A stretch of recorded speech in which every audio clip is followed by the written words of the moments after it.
有乡亲啊，因为这个风台的关系，台东有4800外游客调离的绿岛，有1600外游客调离的兰屿。今仔日较无风影咯，一透早客轮拢恢复行驶。也毋过客轮的业者，互有买票游客优先来坐船，有不少绿岛在地民众，本来工程所定的票房取消，当场气噗噗，甲游客为着来抢船位起冲突。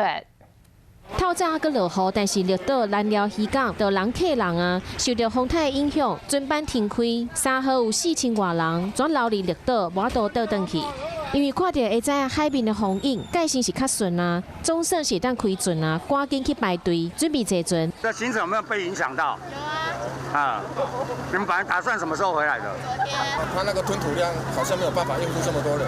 会当等伊厝里也真欢喜，但是人嘛是伤济，袂少人无法度上船，现场发生冲突。 他们是人，我们不是人吗？原来是客轮的业者讲买票的游客会当先上船，所以袂少绿岛的居民，包括有慢性病必须要去看医生的人，做侪工进行订票，但是临时去取消，所以气噗噗，搁开渔船当交通船。我们做观光，当然我们以客为尊，但是我们 绿岛居民的基本交通权益也没有受到任何的保障。为何游客影响到居民正常的生活？县政府和乡公所已经协调业者加开航班，希望会当加载一撮人，也希望相关的单位会当重视绿岛的居民交通的权益。